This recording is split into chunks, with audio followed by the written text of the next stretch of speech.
Всех приветствую. Хотел рассказать средства от кашля, которыми нас лечили в детстве.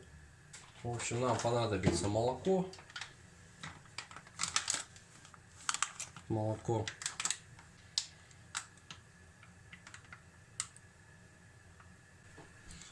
нам нужно разогреть. Это можно сделать в микроволновке, либо в маленькой кружке железной на газу или электрической плитке. Ну вот, молоко мы подогрели. В моем случае это микроволновая печь. Далее мы берем мед. Мед домашний.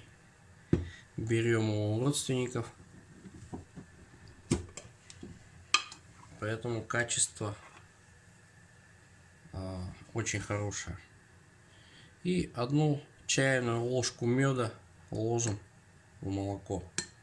Еще раз повторяю, молоко не должно быть горячим, а лишь теплым. Иначе эффекта от такого напитка совершенно никакого не будет. Кроме того, если такой напиток делать детям, горячее они пить точно не будут. А теплое вполне дети пьют, нравится. Далее хорошо все размешиваю.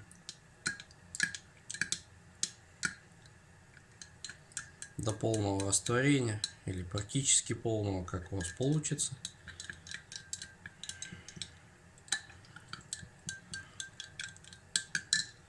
Ну и в принципе можно пить. Это первый вариант.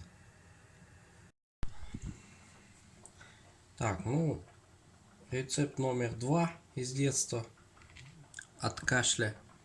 Это с использованием черной редьки. Вот. Что нам нужно? Редьку я предварительно помыл, почистил. Нам необходимо немножко этой самой черной редьки. Ну, в зависимости от какого количества вы будете делать лекарства, нам необходимо натереть на терке.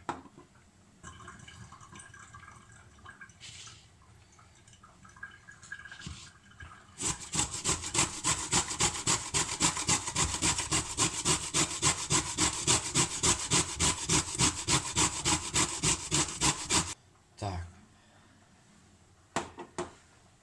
Далее, что нам нужно? Это отжать сок редьки.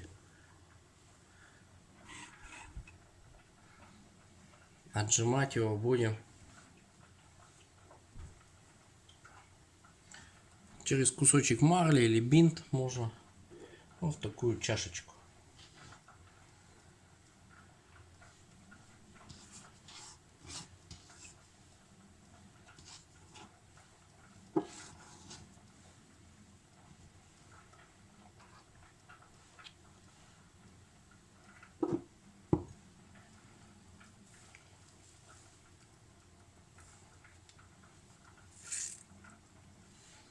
Ну, как можно видеть, сок ужимается, хорошо ужимается.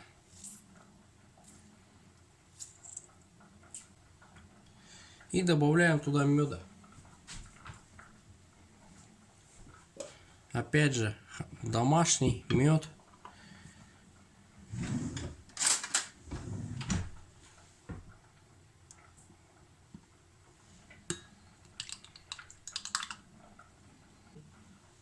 Данную смесь принимать. Вот как нас лечили в детстве родители. Можно делали еще проще. На самом деле вот эту самую редьку просто натирали. То, что я сейчас выжимал сок. Просто складывали в банку. Добавляли туда меда. Все также перемешивали и давали настояться. Настоится она и просто ели. И вполне были здоровыми детьми. Болели редко. И в принципе никаких проблем не было. Ели, не выпендривались, как сейчас дети. Нужно лекарство, чтобы было сладкое, с каким-то ароматом и тому подобное. Вот. Но такие варианты, они сейчас не всегда эффективны. Лишь как, я еще раз повторяю, как дополнение к лекарствам. Можно его использовать вполне. Даже нужно. Хуже точно от него не будет. Всем, кому видео было полезным, подписывайтесь на мой канал, ставьте лайки. Всем пока.